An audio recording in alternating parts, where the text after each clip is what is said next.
I don't know what to say, man. I don't even know what to say. What have I watched? Or what did I watch last night?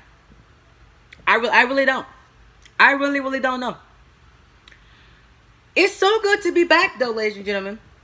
As Hurricane Barry, or Strawberry Blueberry, has made its way through my state and is on its way to Arkansas. Prayers up for them. Hopefully they don't get no significant weather like we did. It didn't do as much damage as the Great Flood of 2016. Thank God it didn't. But I'm really concerned for my state, as it's only July and we got a hurricane. And you know, if you live in the South, that the worst months for hurricanes are August and September. So we getting this in July. Could you imagine August and September? I don't want to talk about it. My goodness. But luckily, everything went well, and everybody turned out to be great on my end. Prayers up for my state, and hopefully, if you're watching this, hopefully the storm did not affect you. But after my little break, I am back posting. We had AEW Firefest this weekend. We had Evolve 131, and we had Extreme Rules. So it was a busy wrestling weekend. I did not watch AEW Firefest. You guys already know why I'm not watching AEW. You know that in the tweets. I am not watching AEW because AEW fanboys will criticize me because I am a WWE mark. Because I've been watching WWE for over 11 years. Oh my God, you're a WWE mark. So they will come at me and attack me. So I would never do an AEW review on this channel. Everything will be WWE. This channel was built on the machine, WWE. I did watch Evolve. I thought Evolve was a great show. No problem. I really didn't have any problems with it. The matches were awesome. I enjoyed Evolve. It was something to watch on Saturday night. I didn't review it because I was in the middle of a hurricane. But Evolve was great. I enjoyed it. I watched the Extreme Rules last night in its entirety, from the kickoff to the main event. But I'm back. If you guys missed my earlier videos are on the channel. Hashtag Money in the Bank for my Universe mode. Over 200 views. Thank you so much for that, man. That video did freaking amazing, man. One of my highest WWE 2K19 Universe mode videos, pay-per-view wise. Over 220 views and counting. We're almost the 240 range. If we get to 240, that would be greatly appreciated. Thank you for the new subscribers we gained. We gained over about 10 subscribers while I was gone. We're at 934 as of this recording, ladies and gentlemen. Let's hope I don't lose anybody for making you. Hopefully I don't make y'all mad after I say what I say in this review. And hopefully you guys stay around, man. We're so close. Every single week we get closer and closer to that 1,000 subscribers, man. I really appreciate it. We're averaging 60 views a pop. We're averaging almost 100 views a video, which is freaking amazing. And I don't take that for granted, man. You guys say, "Oh, Coach, you should be averaging more than that." No, the YouTube algorithm is broken, and I know how many views I average a day. It should be 100 to 200 views a video, which is what we've been doing. So my subscribers are legit because of that. I know how many views I get per week. I get 1,000 views a week. You know what I'm saying? Oh, people say, "Well, there ain't no views." Yes, that is. If you compare that to smaller channels, that was great. I was getting 100 views a week when I had 50 subscribers. I'm getting 1,000 views a week with 900 plus subscribers, which is good. That's great. That is analytically, that is great for my size. You know what I'm saying? I'm not that big yet. Well, ladies and gentlemen, not talking about YouTube. They got a new policy out, so you know what I'm saying. Whoop-de-doo. It's not going to affect me. I'm a wrestling channel. They don't push on my videos anyway. Extreme Rules 2019, live from the Wells Fargo Center, the city of extreme or brotherly love, Philadelphia, Pennsylvania. Not a bad crowd at all. The crowd was dead at most points, but understandably because this is a WWE event and these shows are long. The crowd was dead at most points, but overall the crowd was great. It was just like the Stomping Grounds crowd. Freaking amazing. You know what I'm saying? They popped me. The pop And they booed when they needed to boo. But I had a little problems with you guys because you guys cheered Brock Lesnar's cash in. No. That was not that when Brock Lesnar came out, I legit cringed because I knew it was gonna happen. We'll talk about that in just a minute. Intercontinental Championship, Shinsuke Nakamura versus Finn Balor. This was a decent show, but a terrible ending. This show is not the best of 2019. No, I don't think this is better than WrestleMania 35. I don't think so. No, it was not better than WrestleMania 35, and it was not better than Stomping Grounds. No. Stomping Grounds was better than this. Yes. Intercontinental Championship, Shinsuke Nakamura versus Finn Balor. Nakamura wins the IC title. Huh? You would think that WWE may go with Finn Balor versus Aleister Black at SummerSlam for the Intercontinental Championship. Demon King versus Black Mass. But no, we're going the route of Shinsuke Nakamura winning the Intercontinental Championship. And most likely Finn Balor will get a rematch as a Demon at SummerSlam. I love Shinsuke Nakamura. I think he's highly underrated. I think he's a great talent if you book him right. But why did he win the Intercontinental Championship? He's not going to do anything with the title. You know what I'm saying? You could just kept it on Finn Balor and gave him Aleister Black at SummerSlam. That made the most sense. Black's on SmackDown already. You know what I'm saying? Black comes out and says, I want Finn Balor. Intercontinental Championship. Give it to me. You know what I'm saying? And let's do it. Demon King versus Black Mass. I think people will jump out their seats for that match. And then you have 5 weeks to book that too? Come on, man. Simple. You could do that. But WWE, they don't want to do that. They book this show week to week. They don't know what they're doing. And they just gave Nakamura the Intercontinental Championship. Now with Bischoff taking over, I don't know where Finn Balor fits. Where does Finn Balor fit on SmackDown Live? You know he's not getting Kofi Kingston for the WWE Championship. Maybe they might use him on Raw to maybe he goes for Balor for Lesnar again, but that makes no sense. Where do you put Finn Balor from here? I don't see him fitting on SmackDown Live. You know what I'm saying? The only other thing I see Finn Balor doing is going for the club and joining AJ Styles in the club. Which what I would have done is, since you got this stupid wild card rule, why couldn't you have Finn Balor be Intercontinental Champion, AJ Styles be United States Champion, and Gallows and Anderson be the Raw Tag Team Championships, and they hold all those titles up at SummerSlam? I think that would have been the best thing WWE could have done. Instead, we get this Nakamura winning, which Nakamura will most likely fight Demon Balor at SummerSlam, and Demon Balor will beat Nakamura and get in the Intercontinental Championship back. It's gonna be an awesome match, but you know that's just the reality we live in right now. You know what I'm saying? WWE with the 50-50 booking. Cruiserweight Championship, Drew Gulak versus Tony Nese. Tony Nese was not pinned at Stomping Grounds, I believe. And he's getting his rematch for Cruiserweight Championship. Gulak wins. I really enjoy this new Gulak. I do. This new Gulak is very fun to watch, and this new Gulak is very entertaining. You know what I'm saying? Gulak for a better 205 Live gimmick, that was awesome, but I like this new Gulak. He's much more aggressive, and he's much more entertaining this way.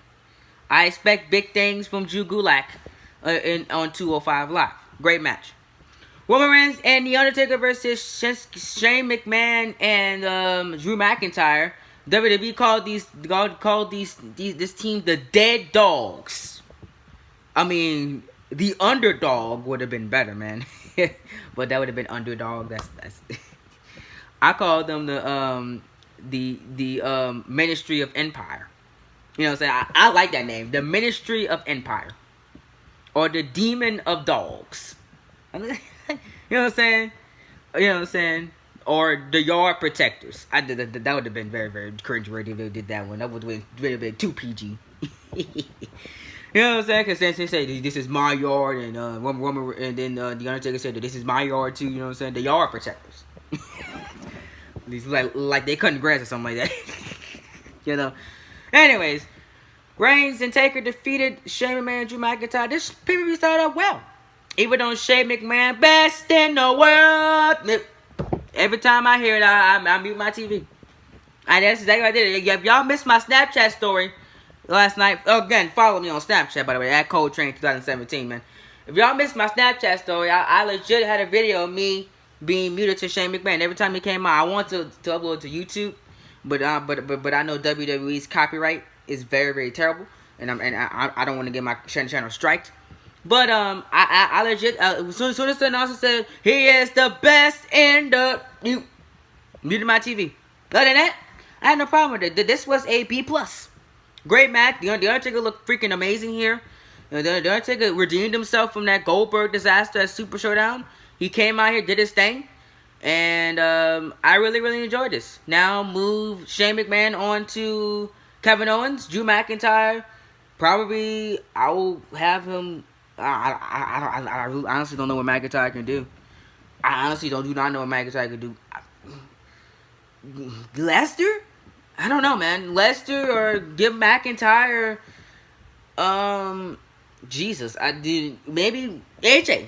Maybe McIntyre could get involved with that AJ Styles and Ricochet stuff. I don't know. But Lou McIntyre onto something else, and Reigns more than likely will be getting Brock Lesnar or Kofi Kingston. That's my prediction for all those 4 men.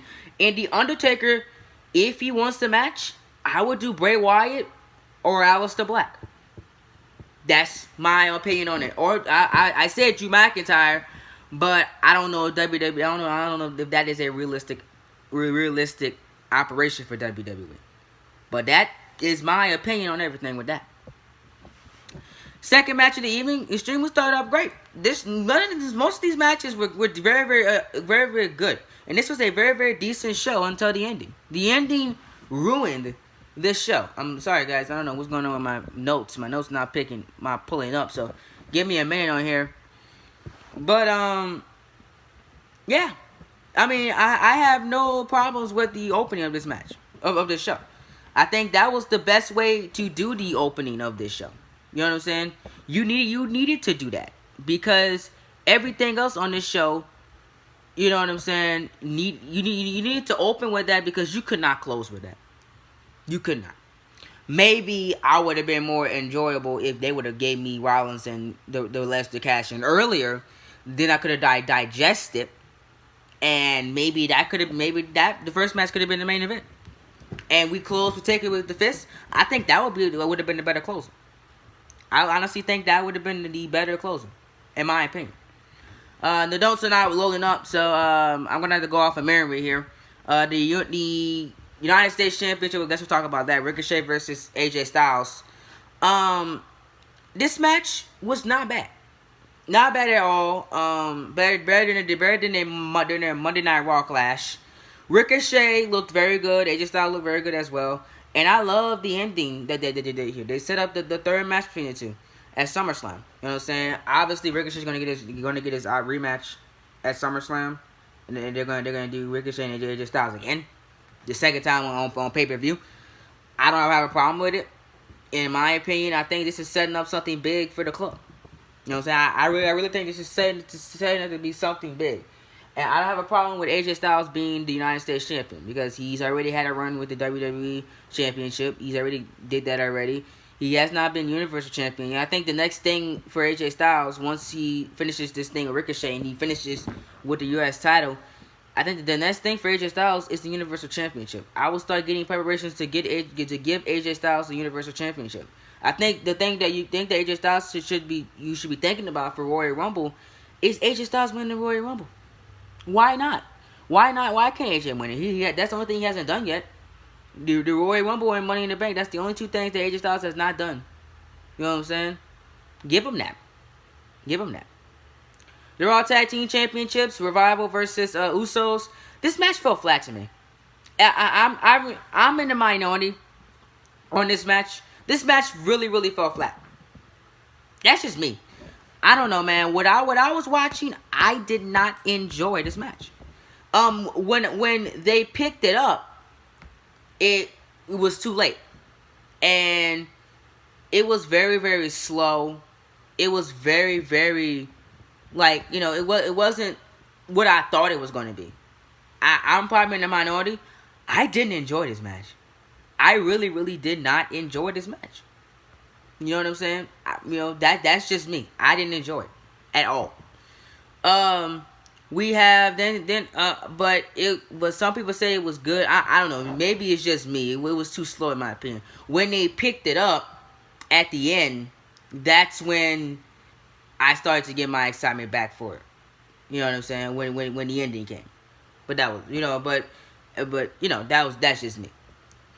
Aleister Black versus Cesaro. Great match. One of my favorite matches of the night, man. This match was brutal. This match was everything I wanted to see out of them, these two. Great match. I really, really enjoyed that Aleister Black won it here. And rightfully so. Aleister Black deserved to win that match. And it was great. Great job by Aleister Black. And Cesaro. They put on a classic. Then we had the SmackDown Live Women's Championship, Bayley versus Nikki Cross and Alexa Bliss. Bayley wins. The only thing I was mad about is that Bayley beat Nikki Cross. I really was Bayley would have pinned that Alexa Bliss. Now I was scared that they were going to do Alexa Bliss versus Bayley again at SummerSlam. But now I'm scared they're going to do Alexa Bliss versus Becky Lynch. Because WWE put an ad out that they're going to do Alexa Bliss versus Becky Lynch. Alexa Bliss will be in a number one contention match for the Women's title on Raw tonight. Now I'm really scared that we're going to get that match. No. Alexa Bliss should not be getting no more matches for no more matches.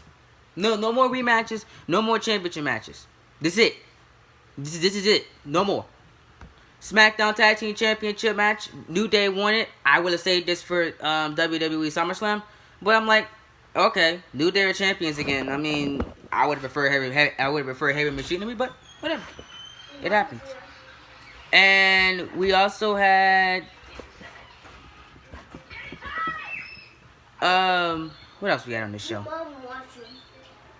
Braun beat Bobby Lashley. Mama, your mom watching. I know. AJ beat Ricochet, like I stated earlier. I forgot about this card. And the Universal WWE Championship, Kofi beat Joe. I was like, okay, whatever. I mean, I've seen that coming already. Owens and Ziggler. What can I say on it? The match was 20 seconds. 10 seconds. 10 to 20 seconds. Owens just beat him with a stunner 1, 2, 3, and that was it. And he cut another pipe bomb. And saying that Shane McMahon, blah blah blah blah. They said on SmackDown Live, but his mic did get cut. You know what I'm saying? Well, I mean that was awesome. You know what I'm saying? But you just pretty much just buried Dolph Ziggler. Dolph Ziggler got buried. That was terrible. Poor Dolph Ziggler. And then the Universal Raw Women's Championship match. This match was I didn't really care about it because I don't care about Baron Corbin and I don't care about Lacey Evans. They're both garbage. They're garbage cans. Terrible. I'm glad Rollins and Lynch won. Now Lacey can't challenge Becky anymore, and Corbin is out of the Universal Championship picture. Thank God. Or we may get. Could you imagine this? Baron Corbin versus Brock Lesnar. Oh my God, dude. Two of the people I hate in one match. Help me.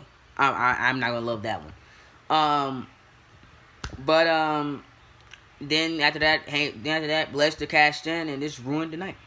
Extreme Rules was a 6 out of 10. You know what I'm saying? I'm being generous. It could have been an 8 or 9 or 8.5 if Brock Lesnar didn't cash in and beat Rollins instead of beating Kofi. If Lesnar would have beat Kofi, I would have been okay with it. That's just me. Because Kofi Kingston and Brock Lesnar is a fresh feud. I would love to see that for SummerSlam. But Lesnar didn't beat Kofi. Lesnar beat Rollins. So we're getting the same thing that we're getting in 2018. Oh, it's 2018 all over again. It's not going to help anybody. It's terrible. Awful. And if you like that, maybe you wasn't a fan of Rollins' title reign. I was a fan of it. I was a fan of Brock Lesnar's title reign. Seth Rollins' title reign. It's just that they fed us Corbin. That's what ruined it. Not him. That's what ruined it. But in the end, that's it. 6 out of 10. Wasn't that good? Wasn't that bad? There you go. Hope y'all enjoyed. Like, comment, subscribe, and share. And I'm getting out of here. Peace out, guys. Apologies for that interruption. I went on a little too longer than I thought. But it will be fixed for next video. Hope y'all enjoyed the review. Either way.